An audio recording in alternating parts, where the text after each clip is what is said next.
Joe, they're a really interesting team. Like when I look at Auburn, I find them very, very intriguing. They got pieces. They got some dudes. They have frontline NFL dudes right now, in my opinion. I think they got some offensive linemen.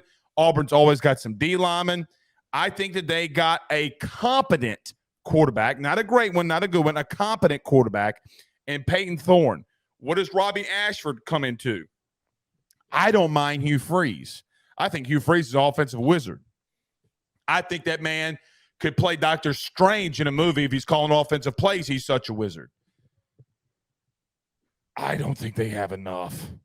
I look around the SEC right now, and Joe, I don't know if they did get some weapons on the outside, but how is that going to I understand that like you had USC last year and LSU breaking a lot of pieces, but those teams had like a lot of dudes, right? Like they already had a lot of built-in dudes. I just don't know if Auburn has enough to get over any kind of hump that they think that they can get over. So here's the thing for me with Auburn. When you say that they don't have enough for what? Enough to go 500, enough to compete for to win the SEC. What is the middle? I think that that's a great question. I should have prefaced that because like the expectation that we have is, I think, a lot lower or pretty. No, I think it's a lot higher. I think Auburn's perception is that their ceiling's 9-3, and that's just not happening. Well, don't say it's not. Don't say it's not, because listen. Okay. Auburn is look, I told you I'm superstitious. Last 3 coaches in year 1 at Auburn don't suck. They don't suck. You know what actually has happened? Everybody and their mama has written them off. And you know what they did? Both of them, Malzahn and Chizik, they went to a national title. So I don't think that this team is. Don't get it twisted. No. Yeah, okay, don't get it twisted. Mm-hmm. But I do think that they have more dudes. Like if they're at the end of the year, if Auburn's 8-4. Look, here's how I see it. I think you bring up a really good point on the front, on their offensive and defensive line. They've got the pretty good bodies. They went after the offensive line in the portal, man. Especially in the interior. Yeah, Avery Jones that they added, Dylan Wade, Gunnar Britton. If at least 2 of those guys end up being starting offensive linemen, that's a huge boost. Those are guys that are coming from other opportunities, that have talent, that can step in and start for this Auburn team. Agreed. Auburn last year's roster was terrible. Like that's where the expectation and the progression comes into play. Was the roster terrible or was the coaching terrible? It was poorly coached. They had no energy. They had no desire to compete on a week-to-week basis. The way that they played against Penn State is a perfect example of that Brian Harsin was not getting them ready. And then most importantly, he wasn't recruiting. He wasn't attacking the portal. He wasn't bringing guys in. If anything, more guys were leaving. This team is better on paper. Their roster is better than the one that we saw last year. I agree. I'm not saying, though, that's where the expectation, I think, is different than what Auburn fans are hoping for. There is that hope that it is like Malzahn or Chizik, where they can be competing for a national championship and they can go out there, they can catch Alabama on a down year. That is not going to happen. If this team goes 7-5, that is a good building block for year 2 to then have a really good recruiting cycle, another really good portal haul, and then really compete.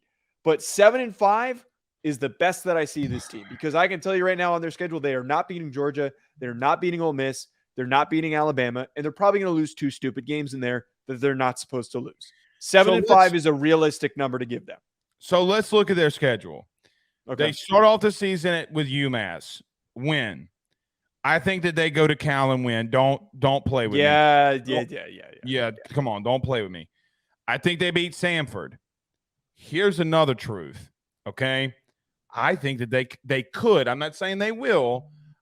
I think if they start off 3-0 and they got to go on the road in their first SEC matchup, I think that there's a possibility that they beat A&M. Like, what A&M team are we going to get?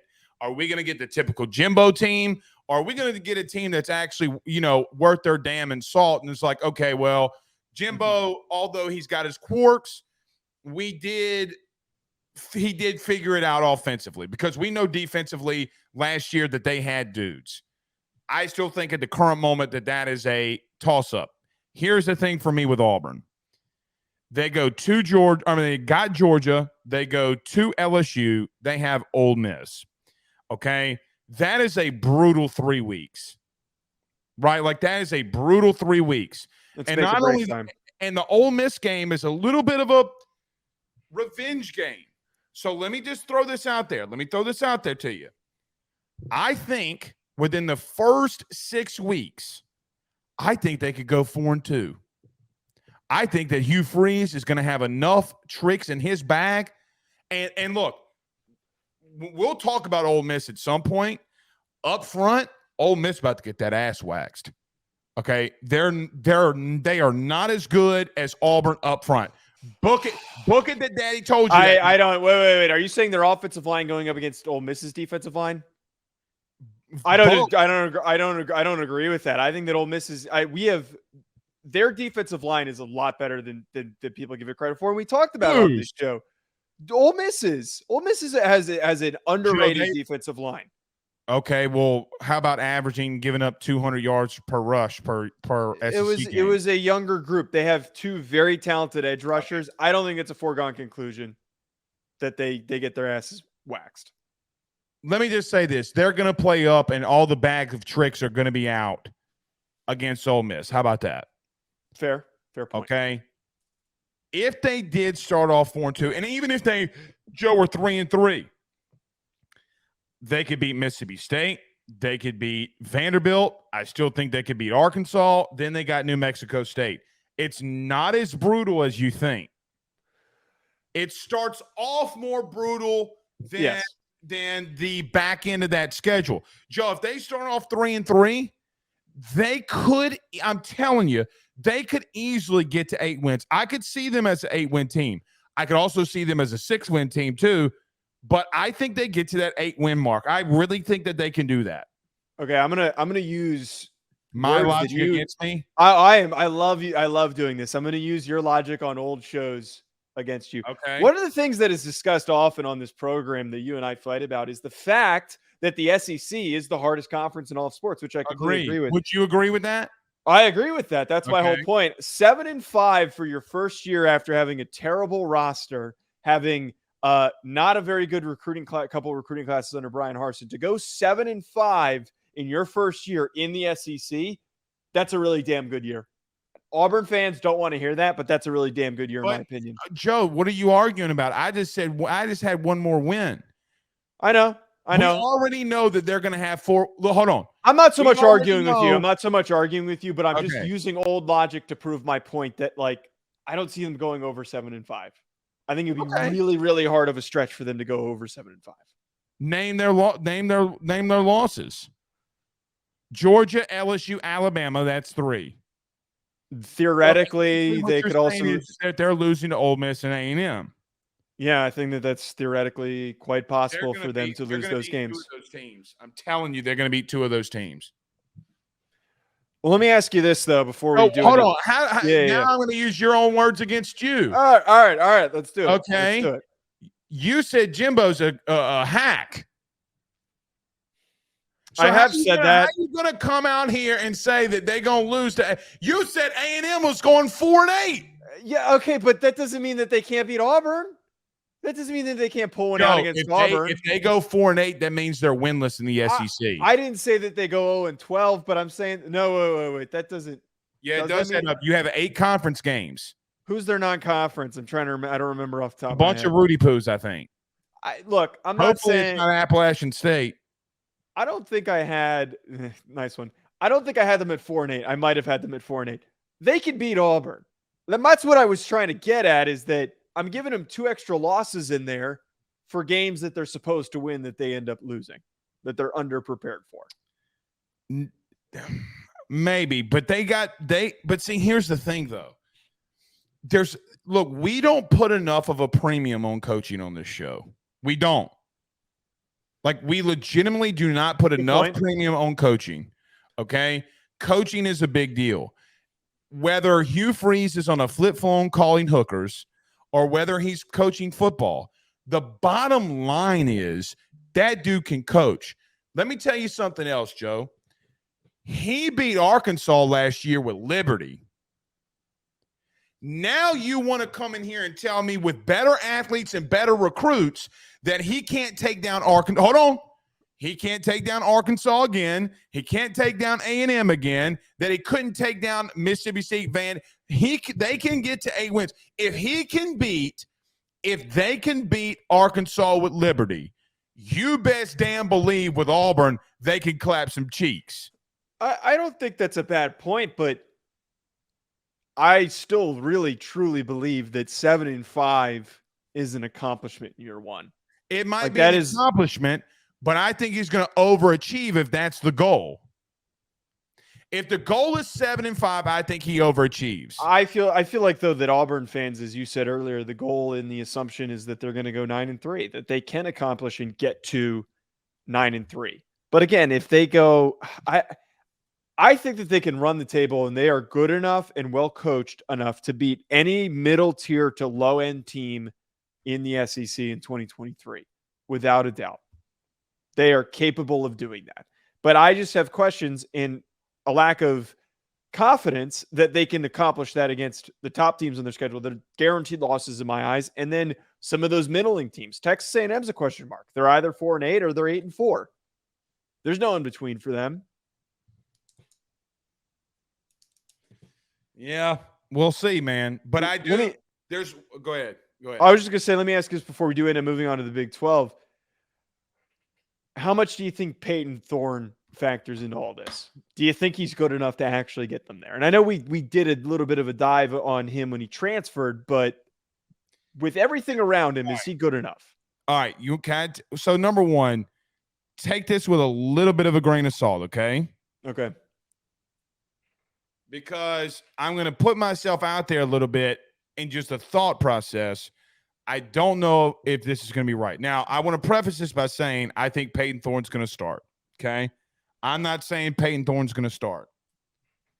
Buddy, if they can find a way to work on Robbie Ashford's accuracy, because, look, he is a damn good baseball player. He's a damn good thrower of the football. What they want to do is built by Robbie Ashford. I saw Robbie Ashford last year do some things against some athletes, LSU, Alabama, etc. And he kind of put those dudes in a blender. Okay. Like, that dude was hitting the B button if he was playing Xbox. Okay. He was hitting that spin move. What? Like his name was Chris Berman. Do I think Peyton Thorne starts and gets them to like an 8-4 because he's a veteran? Yes. Do I think that they're going to have some packages for Robbie Ashford? Also, yes. You love athletic quarterbacks. I'm starting to realize that more and more now that you just name one right now. Name one right now in the NFL that's worth a damn. That's just a pocket dude. Very few do. I'm not talking about like old school dudes. I'm not talking about the Brady's, but Brady's retired. But I'm talking about like, you got to be able to move. Yes, but the problem that we face in college football compared to the crop that starts or competes for starting jobs in the NFL is able to move now in college. Yeah, you do, but there's just such a wide gap between the guys that are successful and the guys that are just really athletic. And so can I give you another hot take? You know why Alabama didn't get to a natty last year? Why? I don't think Bryce ran enough.